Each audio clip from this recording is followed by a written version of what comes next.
अस्सलाम वालेकुम dear students, welcome back to MSN mathematics YouTube channel. Dear जैसे कि आप लोग जानते हैं कि प्रीवियस लेक्चर के अंदर हम लोग बात कर चुके हैं थॉमस कैलकुलस के एक्सरसाइज 4.2 के अंदर हम लोग क्वेश्चन नंबर 26 तक सॉल्व कर चुके हैं। अगर आप लोग उन लेक्चर्स को देखना चाहते हैं उनका लिंक मिलेगा नीचे आपको डिस्क्रिप्शन में, यहाँ पे आई बटन में जाकर आप लोग चेक कर सकते हैं, विजिट कर सकते हैं। आज के लेक्चर की बात करूं उसके बाद हमारे पास जो है वो पोर्शन है finding functions from derivatives. Derivatives के जरिए हम बेसिकली जो है वो फंक्शन फाइंड आउट करना है।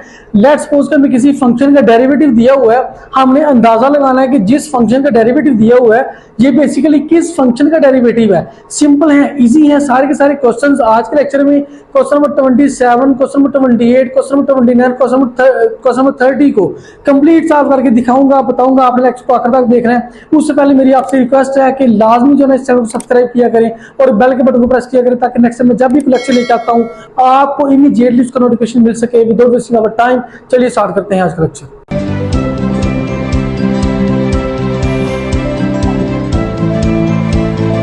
तो चलिए स्टार्ट करते हैं आज का लेक्चर। सबसे पहले हम लोग जो है वो क्रोलरी 1 एंड क्रोलरी 2 को पढ़ेंगे। बेसिकली हमारे पास है ना वो सेक्शन 4.2 के अंदर दो क्रोलरीज उसने हमें दी हुई हैं जो कि बहुत ही इंपॉर्टेंट है। और आज के लेक्चर को करने से पहले, आगे आज के क्वेश्चंस को करने से पहले 2-3 मिनट के लिए इन क्रोलरीज को समझना बहुत जरूरी है। अगर मैं क्रोलरी नंबर 1 की बात करूं, इसमें कहता है कि अगर जो है वो किसी फंक्शन का डेरिवेटिव 0 के बराबर हो एट ईच पॉइंट x, हर पॉइंट x के ऊपर जो भी उसने इंटरवल दिया ऊपर interval A B, then f of x which is equal to c for all x belong to a b where c is a constant। कहते हैं अगर किसी फंक्शन का डेरिवेटिव 0 के बराबर हो फॉर ऑल x के लिए किसी भी ऊपर इंटरवल के अंदर, देन वो फंक्शन हमारे पास क्या होता है, कांस्टेंट फंक्शन होता है। मैं यहाँ पे जो है वो आपको लिख के भी यहाँ पे बता देता हूँ ताकि आपको समझ आ जाए। कहते हैं जी आपके पास है जी यहाँ पे किसी भी फंक्शन का डेरिवेटिव 0 के बराबर है, किसी फंक्शन का डेरिवेटिव बराबर है जी 0 के for all x in open interval A B. कोई भी आपके पास एक ओपन इंटरवल ए बी है, उसके अंदर किसी फंक्शन का डेरिवेटिव लेते हैं, वो किसके बराबर आता है, 0 के बराबर आता है तमाम x की वैल्यूज के लिए। फिर हमारे पास वो जो फंक्शन होगा वो बेसिकली जो फंक्शन होगा f ऑफ x वो हमारे पास कांस्टेंट फंक्शन होगा, c हमारे पास यहाँ पे कांस्टेंट है। ये थी हमारे पास क्रोलरी नंबर 1। ये क्रोलरी नंबर 1 को हम आगे क्वेश्चन में यूज करेंगे, आपको समझ आ जाएगी। इसके बाद हम लोग जो है ना वो बात सिंपल सी शार्ट सी थी। अब क्रोलरी नंबर 2 की बात करते हैं। इसकी स्टेटमेंट को भी हम लोग जो है ना यहाँ पे आपको रीड आउट करके बता देते हैं, पढ़ के बता देते हैं ताकि आपको जो है वो समझ आ जाए। कहता है कि अगर f prime of x equal to g prime of x, अगर दो फंक्शन हो, एक फंक्शन f ऑफ x है, दूसरा फंक्शन है g ऑफ x, दोनों के डेरिवेटिव्स इक्वल हो, दोनों के डेरिवेटिव्स का आंसर सेम आए at each point x in an open interval A B, हर x पर, हर पॉइंट पर ओपन इंटरवल ए बी के अंदर, then there exist a constant c, फिर वहां पे एक कांस्टेंट c एग्जिस्ट करता है सच दैट, इस तरह कि f of x equal to g of x plus c for all value of x in open interval A B. मैं यहां पे लिख के बताता हूं, आपको ना वो क्लियर हो जाएगा। देखें जी, इसके अंदर कहता है जी आपके पास है ना वो एक फंक्शन है, उसका डेरिवेटिव लिया, वो किसी दूसरे फंक्शन के डेरिवेटिव के बराबर है तमाम वैल्यूज के लिए ओपन इंटरवल ए बी के अंदर। ठीक है जी। अब कहता है जी आपके पास एक फंक्शन है, उसका डेरिवेटिव किसी दूसरे फंक्शन, दोनों का आंसर सेम है तमाम x की वैल्यूज के लिए किसी ओपन इंटरवल के अंदर। फिर हमारे पास जो है there exist a c constant, there exist a constant c, हमारे पास एक कांस्टेंट c एग्जिस्ट करता है। किस तरह कि हमारे पास जो f ऑफ x है वो हमारे पास बराबर होगा g of x plus c के। अब ये बात उसने क्यों की है, देखिए जी, अगर हमारे पास जो है वो किसी एक फंक्शन हमारे पास f ऑफ x है तो दूसरा फंक्शन हमारे पास g ऑफ x हो सकता है, या g ऑफ x के साथ हमारे पास कोई कांस्टेंट b तो हो सकता है ना। देखिए अगर मैं इसका डेरिवेटिव लेता हूँ, f ऑफ x का डेरिवेटिव लेता हूँ, वो आएगा जी f prime of x। g of x का डेरिवेटिव लेता हूँ तो वो भी हमारे पास g प्राइम ऑफ x ही आना है। c वैसे कांस्टेंट है तो c का डेरिवेटिव वैसे 0 होता है, कांस्टेंट का डेरिवेटिव 0 होता है, तो फिर भी हमारे पास है ना कोई फर्क नहीं पड़ता। हम ये दोनों चीजें बेसिकली आपस में इक्वल है, बराबर है, क्योंकि ये हमारे पास c है, कांस्टेंट है, कांस्टेंट डेरिवेटिव 0 ही होना है, कोई इसमें फर्क नहीं पड़ना। इसलिए हमारे पास एक फंक्शन f ऑफ x हो सकता है, दूसरा फंक्शन g ऑफ x के साथ कोई कांस्टेंट भी हो सकता है। ये सिंपल सी चीज है। तो दोनों जो है ना वो अगर इस तरह की बात हो, दोनों फंक्शन का डेरिवेटिव आपस में इक्वल होगा for all x in open interval A B. ये थी हमारे पास वो शॉर्ट सी, स्मॉल सी, इजी सी, सिंपलेस्ट सी हमारे पास corollary number 1 and corollary number 2। अब हम लोग जो है वो बात करते हैं क्वेश्चन की और क्वेश्चन सबसे पहले जी हमारे पास यहाँ पे क्वेश्चन नंबर 27 की बात करते हैं और देखते हैं जी यहाँ पे क्या यूज हो रहा है। देखिए जी हमारे पास है जी क्वेश्चन नंबर 27 में कहते हैं उसने आपको इनिशियल कंडीशन दी हुई है f इंटू -1 इक्वल टू 3 और किसी फंक्शन का डेरिवेटिव उस फंक्शन का derivative f prime of x 0 के बराबर है फॉर ऑल x। कहते हैं जी साबित करें कि f of x equal to 3 for all x। उसके बाद वो पूछ रहा है कि give reason for your answer. Reason भी जो है उसने पूछी हुई है, give reason for your answer. देखें जी यहाँ पे सबसे पहले आप लोग ये चीज समझेंगे कि यहाँ पे इस फंक्शन का डेरिवेटिव जब 0 के बराबर हो फॉर ऑल x के लिए तो हम लोग क्रोलरी नंबर 1 यूज करते हैं। क्रोलरी नंबर 1 में हमने क्या पढ़ा, अगर किसी फंक्शन का डेरिवेटिव 0 के बराबर हो तमाम x की वैल्यूज के लिए तो वो फंक्शन किसके बराबर होता है, c के बराबर होता है, यानी कि वो फंक्शन एक कांस्टेंट फंक्शन होता है। तो यहाँ पे भी हमारे पास यही बात है कि अगर फंक्शन का डेरिवेटिव 0 के बराबर है फॉर ऑल x के लिए, एज जैसा कि हमारे पास जब फंक्शन का डेरिवेटिव 0 के बराबर हो देन जो है ना हमने इस क्रोलरी 1 से पढ़ा कि वो फंक्शन किसके बराबर होता है, वो फंक्शन हमारे पास c के बराबर होता है, वो फंक्शन हमारे पास कोई कांस्टेंट फंक्शन होता है। ये हमने क्रोलरी के जरिए पढ़ा है, अभी मैंने आपको बताया है। अब देखिए जी यहाँ पे हमारे पास initial condition f into -1 equal to 3, तो यहाँ पे जब x की जगह पे -1 पुट करते हैं तो f into -1 which is equal to c आ जाएगा। अब f इंटू -1 किसके बराबर है, 3 के बराबर है, तो ये 3 इक्वल टू c आ जाएगा। यानी कि हमारे पास यहाँ पे c कांस्टेंट की वैल्यू क्या आई है, 3 आई है। अब इसी जो है ना वो c की कांस्टेंट की वैल्यू को आप लोगों ने क्या करना है, इस वैल्यू को आप लोगों ने इस फंक्शन में पुट करना है। फंक्शन हमारे पास क्या था, f of x equal to c। जैसा कि हमारे पास फंक्शन है f of x equal to c, हमारे पास function f of x equal to c या ये वाला या फिर ये वाला, तो यहाँ पे जब हम c की जगह पे 3 पुट करेंगे तो ये बन जाएगा f of x which is equal to 3। ठीक है जी, यही चीज हमने साबित करनी थी, must f of x equal to 3 for all x। ये चीज हमने साबित करनी थी और ये चीज हमारे पास यहाँ पे आ चुकी है। बस साबित हुआ, हमारे पास इसकी रीजन यही है, क्रोलरी 1 में हमने पढ़ा कि जब किसी फंक्शन का डेरिवेटिव 0 के बराबर है फॉर ऑल x, वो फंक्शन कांस्टेंट होता है, c के बराबर होता है। तो यहाँ पे हमने उस जो है वो फंक्शन को c के बराबर रखा और यहाँ पे -1 पुट किया तो -1 बराबर 3 है, तो 3 c की वैल्यू 3 आ गई। अब इसी c की वैल्यू को इस फंक्शन में पुट कर दिया तो हमारे पास आ गया f of x equal to 3। और यही चीज हमने साबित करनी थी, ये चीज हमने जो है वो प्रूव करनी थी।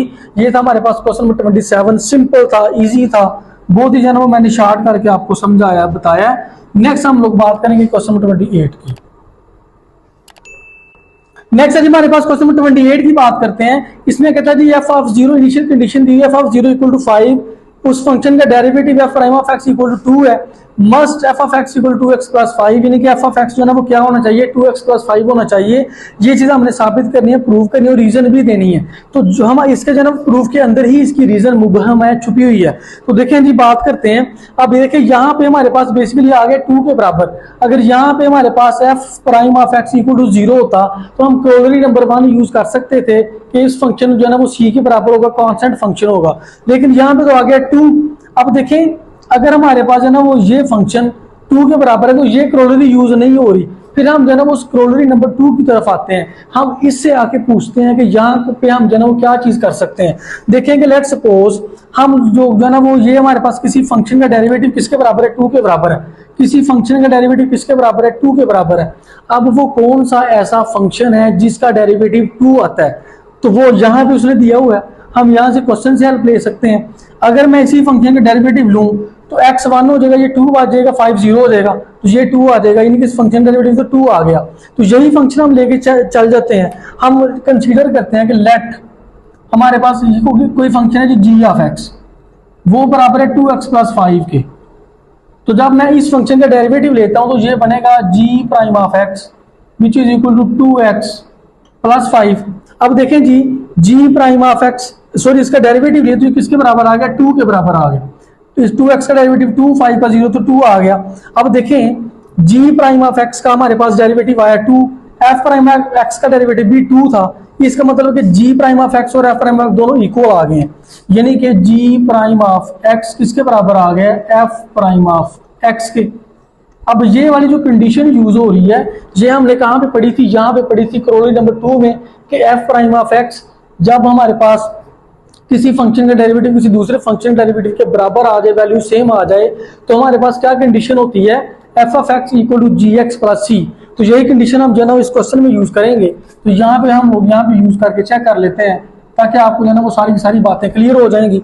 तो ये हमारे पास जब बराबर आ गए हैं तो ये वाली कंडीशन हम लोग यूज करते हैं F of X which is equal to G of X plus C हमारे पास यहाँ पे कांस्टेंट है। अब देखिए हमारे पास इनिशियल कंडीशन है जी एफ ऑफ 0 इक्वल टू 5। तो जहां जहां पे एक्स है वहां पे 0 पुट कर दें। देखिए जी हमारे पास एक्स की जगह पे 0 पुट किया, यहाँ पे भी एक्स की जगह पे 0 पुट किया, प्लस हमारे पास आ गया सी। अब एफ ऑफ 0 किसके बराबर है? एफ ऑफ 0 बराबर है 5 के। तो यहाँ पे लिखा जी हमने 5 विच इज इक्वल टू, अब जी ऑफ 0 किसके बराबर है? तो जी ऑफ 0 ये हमारे पास फंक्शन है जी ऑफ 0 वाला, जी ऑफ 0 यहाँ पे 0 पुट किया, 0 हो गया, ये बचा 5, तो यहाँ पे भी 5 बचेगा, 5 प्लस सी। अब यहाँ से आप लोग जो है ना वो सी की वैल्यू निकाल सकते हैं। 5 को इधर लेके आए तो 5 minus 5 which is equal to C. तो ये हमारे पास सी की वैल्यू आ गई है 0। ठीक है जी, अब हमारे पास सी की वैल्यू 0 आ चुकी है। अब इस सी की वैल्यू को आप लोग पुट कर सकते हैं, इसको 1 का नाम दे देते हैं। सी की वैल्यू पुट कर दें इस 1 के अंदर, तो आपके पास जो है देखें क्या आंसर आता है। पुट इन 1 सी में कि जो है ना हमारे पास यहाँ पे क्या बनेगा, F of X which is equal to G of X plus C. अब यहाँ पे देखेंगे बेसिकली हमारे पास जी ऑफ एक्स किसके बराबर था? जी ऑफ एक्स हमारे पास हमने कंसीडर किया 2x प्लस 5 के बराबर। तो यहाँ पे जब आप लोग पुट करें तो ये आ जाएगा जी आपके पास F of X which is equal to 2x plus 5, और सी हमारे पास वैसे 0 उसको लिखने की जरूरत नहीं है। तो ये देखें जी हमारे पास हमने जो कंसीडर किया था यहाँ पे हमारे पास एफ ऑफ एक्स भी हमने प्रूव करना था, F of X equal to 2x plus 5। तो ये हमारे पास साबित हो चुका है, F of X equal to 2x plus 5। यही चीज हमने प्रूव करनी थी, साबित करनी थी। इसके अंदर हमारे पास जना हमने क्रोलरी नंबर 2 यूज की कि जब एक फंक्शन का डेरिवेटिव दूसरे फंक्शन डेरिवेटिव को सेम आ जाए तो ये कंडीशन यूज करते हैं। वो कंडीशन यूज करके ये इनिशियल कंडीशन इसमें पुट की, सी की वैल्यू फंक्शन में पुट की, हमारे पास आंसर आ गया, प्रूफ हो गया, साबित हो गया। ये था हमारे पास क्वेश्चन नंबर 28, सिंपल था, इजी था। नेक्स्ट हम बात करते हैं क्वेश्चन 29 की। नेक्स्ट हमारे पास क्वेश्चन नंबर 29 की बात करते हैं। उसने आपको फंक्शन दिया हो जी F prime of X equal to 2x for all X find F of 2। आप जो है ना वो एफ ऑफ 2 की वैल्यू फाइंड करनी है। इनिशियल कंडीशन आपको उसने दी हुई F of 0 which is equal to 0। अब सबसे पहले यहाँ पे जो है ना वो आप लोग देखिए, इसके बेसिकली हमारे पास 3 पार्ट्स हैं, सब बिल्कुल सेम है। देखिए हमारे पास किसी फंक्शन का डेरिवेटिव किसके बराबर है? 2x के बराबर है। अब वो कौन सा ऐसा फंक्शन है जिसका डेरिवेटिव 2x के बराबर होता है? ऑब्वियसली हमारे पास अगर हम एक्स स्क्वायर लेते हैं और एक्स स्क्वायर का डेरिवेटिव वो होता है जी 2x, तो हम जो है कंसीडर कर लेते हैं, यहाँ पे लेट करते हैं।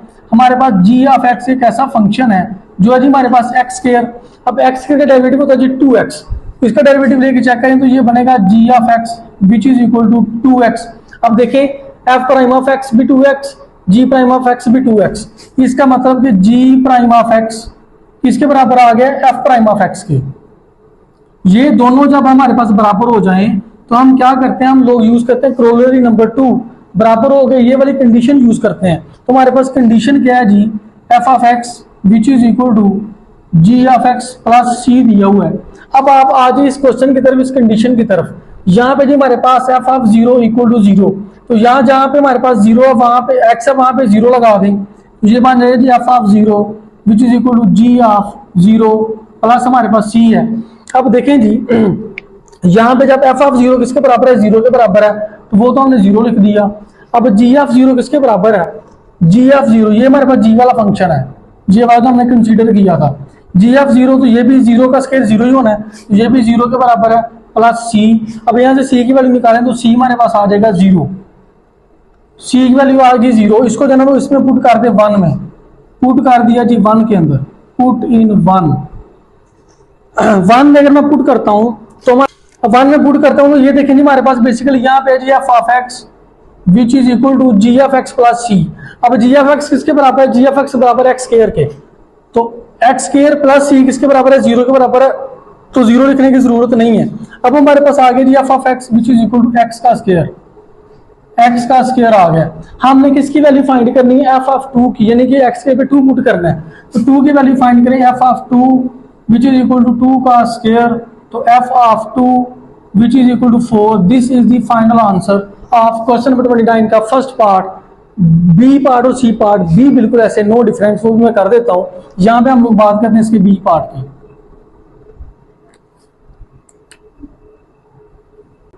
अब देखें जी बी पार्ट की बात करते हैं तो यहाँ तक तो हमने ऑलरेडी सॉल्व किया। ये हमारे पास इसकी जो क्वेश्चन नंबर 1 है। इस क्वेश्चन नंबर 1 के अंदर हम लोग जहाँ जहाँ पे एक्स है वहां पे 1 पुट कर देते हैं। तो पुट किया तो ये हमारे पास बनेगा f into 1 which is equal to g into 1 plus C. ये बन जाएगा जी g इंटू 1 प्लस सी बन जाएगा। अब f इंटू 1 किसके बराबर है? f इंटू 1 जीरो के बराबर है, तो यहाँ पे जीरो रख देते हैं विच इज इक्वल टू, अब g ऑफ 1 किसके बराबर है? g ऑफ 1 यहाँ पे पुट करते हैं तो 1 का स्क्वायर 1 ही रहना है। ये आ जाएगा जी 1 प्लस सी, और सी की वैल्यू हमारे पास आ जाएगी -1। सी की वैल्यू को -1 को पुट करते हैं इस क्वेश्चन नंबर 1 के अंदर, पुट इन 1। सारे के सारे क्वेश्चन बिल्कुल सेम है। इस 1 में पुट किया तो ये हमारे पास बनेगा f of x which is equal to g of x, उसके बाद प्लस सी, तो ये माइनस का 1 बन जाएगा। अब g ऑफ x किसके बराबर है? g ऑफ x बराबर है x स्क्वायर के, तो लिखेंगे यहाँ पे x स्क्वायर -1। अब हमें किसकी वैल्यू चाहिए? हमें जो है वैल्यू चाहिए f ऑफ 2 की, तो जहां जहां पे x है वहां पे 2 पुट कर दें तो ये आ जाएगा जी f of 2 which is equal to 2 का square -1, f of 2 which is equal to 4 -1 3। This is the final answer of B part. इसके बाद जो है वो बिल्कुल हमारे पास सी पार्ट में कहता है जी, सी पार्ट में हमारे पास यहाँ पे ये f of -2 equal to 3। C part में कहता है जी f ऑफ -2 इक्वल टू 3। ये इनिशियल कंडीशन उसने दी हुई है। तो इसी तरह जिस तरह मैंने ये वाला क्वेश्चन सॉल्व इस तरह से वैसे जो है ना उसको सिंपली आप लोग कर सकते हैं, आप लोग जो है ना उसको इजीली से सॉल्व कर सकते हैं। नेक्स्ट है हमारे पास क्वेश्चन नंबर 29 के बाद हमारे पास आज के लेक्चर का लास्ट क्वेश्चन नंबर 30 की बात करते हैं। तो देखें आज के लेक्चर हमारे पास लास्ट क्वेश्चन 30 की बात करते हैं। बहुत ज्यादा इंटरेस्टिंग और शार्ट सा क्वेश्चन है। कहता है कि what can be said about functions whose derivatives are constant. उन फंक्शंस के बारे में आप क्या कहेंगे जिनके डेरिवेटिव्स आपके पास कांस्टेंट होते हैं। आपके पास है वो किस फंक्शन के डेरिवेटिव कांस्टेंट होते हैं? जो हमारे पास लीनियर फंक्शन होता है। और लीनियर फंक्शन का हम जानते हैं कि ग्राफ जो होता है वो स्ट्रेट लाइन होता है। इसका मतलब कि जितने भी लीनियर फंक्शंस हैं उनका जब आप लोग डेरिवेटिव लेते हैं तो वो कांस्टेंट ही आता है। ऑब्वियसली हम यहाँ पे सपोज करते हैं, लेट करते हैं हमारे पास एक g ऑफ x फंक्शन है जो कि हमारे पास है जी mx। देखें अगर मैं mx इस फंक्शन का लेता हूँ, डेरिवेटिव लेता हूँ, तो हमारे पास जो है ना वो क्या बनेगा? डेरिवेटिव लिया तो g prime of x, x 1 हो गया तो हमारे पास m आ जाएगा। और यहाँ पे m हमारे पास क्या है? m एक हमारे पास यहाँ पे कांस्टेंट है। ठीक है, देखिए मैंने कोई फंक्शन कंसीडर किया, g ऑफ x हमारे पास mx है, डेरिवेटिव तो हमारे पास m के बराबर आ गया। इसी तरह से हमारे पास कोई और फंक्शन भी इस तरह का हो सकता है। लेट्स सपोज के हमारे पास एक function f prime of x, उसका डेरिवेटिव लिए तो वो भी हमारे पास m के बराबर आता है। ठीक है, अब देखें ये दोनों फंक्शन हमारे पास इक्वल है, यानी कि हमारे पास कोई भी ऐसा फंक्शन लीनियर फंक्शन हो सकता है, इस तरह का फंक्शन हो सकता है, इसके डेरिवेटिव लिए तो वो कांस्टेंट आता है। तो हमारे पास ये दो, लेट्स सपोज के ये दो हमारे पास फंक्शंस हैं। अब हमने क्लोजली 2 में पढ़ा था कि जब दोनों फंक्शन डेरिवेटिव सेम आ जाए, इक्वल आ जाए, तो ये कंडीशन यूज होती है। तो यहाँ पे आप लोग लिख सकते हैं बाय COROLLARY। क्रोलरी नंबर 2 हमने पढ़ा जी f ऑफ x इक्वल होता है जी g of x plus c के। ये भी जन्म हम लोग यहाँ पे ये चीज पढ़ चुके हैं।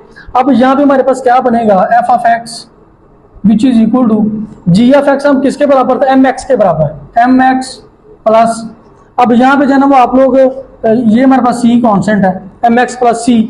ठीक है जी, अब ये देखिए ये चीज हमारे पास यहाँ पे बन चुकी है f x which is equal to mx plus c। ये भी हमारे पास क्या है? एक हमारे पास कांस्टेंट है।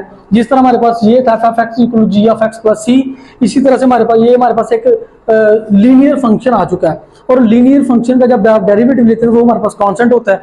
इसका डेरिवेटिव भी लेंगे तो हमारे पास m ही रहना है, x का 1 हो जाएगा, m c वैसे कांस्टेंट उसका 0 हो जाना है। तो ये हमारे पास है जी एक लीनियर फंक्शन। और लीनियर फंक्शन का यहाँ पे लिखें जी ऑल दी फंक्शंस, तमाम के तमाम फंक्शंस whose डेरिवेटिव्स, जिनके डेरिवेटिव्स आप लेते हैं वो आते हैं जी कांस्टेंट्स। ग्राफ्ड एज स्ट्रेट लाइन आ जाएगी। जिस तरह के हम लोग इस फंक्शन को y का नाम देते हैं y which is equal to mx plus c हमारे पास कोई भी कांस्टेंट है। ये चीज हमने जो है वो साबित करनी थी, प्रूव करनी थी। हमारे पास है ना कोई भी फंक्शन, जितने भी फंक्शंस हो, कौन से फंक्शन के डेरिवेटिव लें तो वो कांस्टेंट आए। तो कोई भी ये कंसीडर कर लिया, ये कर लिया, ये कर लिया, ये कर लिया, दोनों का डेरिवेटिव सेम आ गया, क्रोलरी नंबर 2 की कंडीशन लगाई, तो हमारे पास ये फंक्शन एफ ऑफ एक्स हमारे पास लीनियर फंक्शन आ गया, और लीनियर फंक्शन ये हमारे पास एक इसका ग्राफ होगा स्ट्रेट लाइन। यही हमारे पास जो इसकी रीजन है कि जब भी हम जन्म किसी भी हमारे पास लीनियर फंक्शन का जो हमारे पास ग्राफ होता है वो स्ट्रेट लाइन होता है। इसे हमने साबित करने प्रूव करनी थी, इजी था, सिंपल था। अगर आपको लेक्चर अच्छा लगता है लाजमी सब्सक्राइब किया करें, अपने फेलोज के साथ लाजमी शेयर किया करें। अगर आपको कोई मसला होता है आप लोग जो है ना वो कॉन्टैक्ट कर सकते हैं, इंस्टाग्राम का लिंक मिलेगा नीचे आपको डिस्क्रिप्शन में, व्हाट्सएप ग्रुप भी आप ज्वाइन कर सकते हैं, उसका लिंक भी सॉरी नीचे आपको डिस्क्रिप्शन में मिल जाएगा। अगर आप लोग हैंड रिटन नोट्स बाय करना चाहते हैं उसके लिए आप लोग कॉन्टैक्ट कर सकते हैं। अपना भी ख्याल रखें, इस चैनल का भी ख्याल रखें। मिलते हैं इंशाल्लाह नेक्स्ट लेक्चर में, तब तक के लिए अल्लाह हाफिज़।